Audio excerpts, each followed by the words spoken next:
Jadi oleh karena itu waktu itu saya diem di suatu tempat di Padepokan saya di Singosari sana.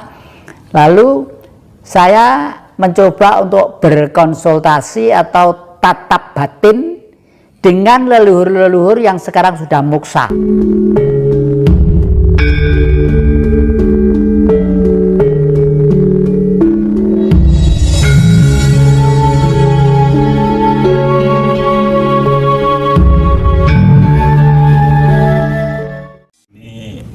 Teman-teman banyak yang tanya kepada Yang Jati tentang awalnya Yang Jati dapat dawuh manusia akan tersisa 28,3%. Itu gimana ya?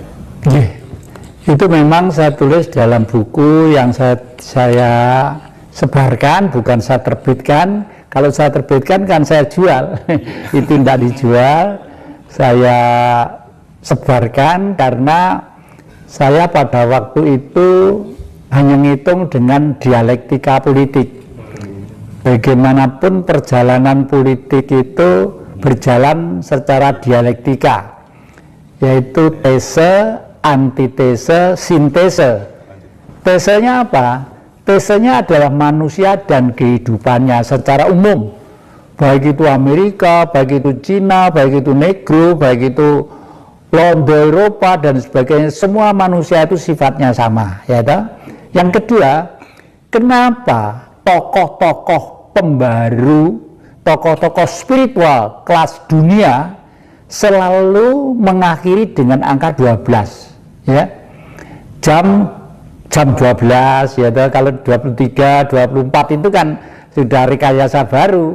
12, buktinya apa? Tahun juga 12 bulan. Nah, si Jawa malah lebih mantep lagi ngitung itu. Jawa itu harinya legi paing pon wage kliwon 5. Lah pasaran itu adalah 60 hari. Jadi 6 kali 5 30 hari. Jadi kalau si Jawa ngitung waktu itu pasti. Kalau orang barat kan Februari ada 28, 29 ya.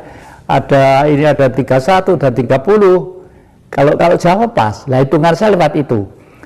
Lalu perubahan manusia itu kenapa kok akan disisakan 28,3%? Itu saya tanya kepada Tuhan.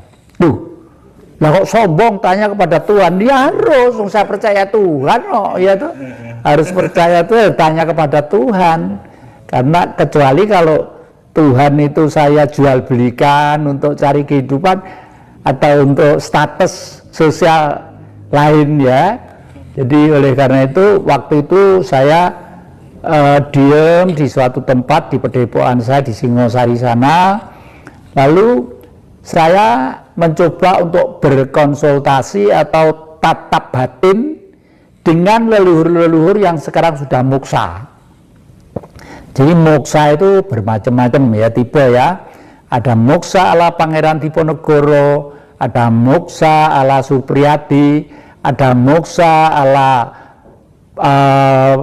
Prabu Joyoboyo, ada moksa ala Bung Karno. Nah, pedoman saya moksa ala yang Prabu Joyoboyo dan Bung Karno itu yang menjadi konsultasi dengan saya, ya. Itu seperti apa ya? Jadi begini, moksa ala Pangeran Diponegoro, saya mulai Supriyadi dulu ya. Moksa pahlawan Supriyadi, sebenarnya Supriyadi itu bukan nama beliau, ya. Supriyadi itu singkatan apa gitu. Pokoknya tujuannya itu membentuk suatu barisan demi damainya cita-cita Indonesia. Itu intinya, nanti lupa saya ada anunya, saya tulis juga itu. Nah, terus pelaku-pelakunya dulu itu waktu kecil kemarin itu ketemu dengan saya, ya datang ke rumah ini. Loh, Pak Jati mosok lupa waktu kita kecil bersama-sama di Gunung Kidul, waktu demarkasi melawan Belanda yang mau merebut kembali Indonesia itu. Jadi kemarin ke sini orangnya itu menjelaskan tentang Supriyadi itu. Rangkul-rangkulan dengan saya gitu, saya udah lupa Pak gitu. Di Gunung Kidul itu loh, di rumah Mbah Sontro, malah inget nama orangnya. Nah, Jadi itu. Yang kedua, moksa ala Pangeran Diponegoro. Moksa ala beliau itu sebenarnya banyak orang Jawa ini, di antara lain beliau, bahwa suatu saat toh akan mengalami zaman akhir kehidupan ini, artinya akan pindah ke lain zaman. Istilah umum disebut dalam tanda petik mati, ya tak? Nah, pada waktu perang Diponegoro, karena beliau sadar bahwa peperangan ini belum selesai, ya, belum selesai, lalu beliau bergeser ke timur.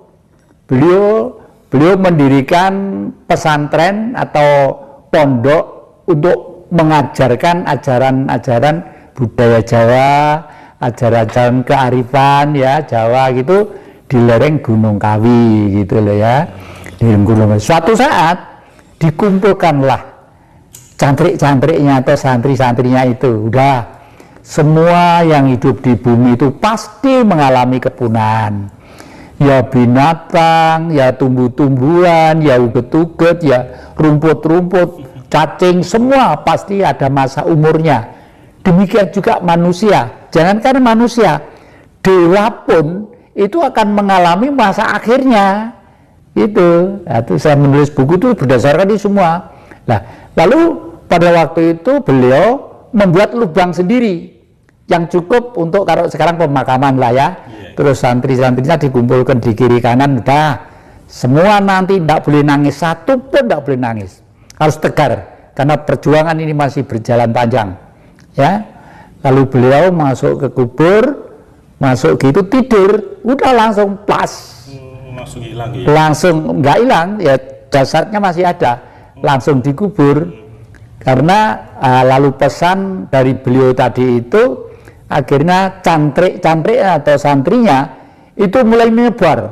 Ada yang ke Banyuwangi, ada yang ke Jember, ada yang ke Lumajang, ada yang ke timur, sampai ke Lombok juga ada gitu loh, ya. Lalu moksa ala Prabu Jayabaya itu yang banyak memberi inspirasi kepada saya itu. Dan di daerah Kabupaten Malang ini juga, ya, beliau itu sadar kalau suatu saat itu akan selesai masa hidupnya sebagai manusia. Artinya roh itu akan pindah ke tempat yang sebenarnya itu. Lalu beliau duduk sila. Nah, ya sekarang ada aspal, ada tagak listrik segala macam. Dulu kan belum ada. Abad yang Prabu Jayabaya itu abad 78 itu, ya.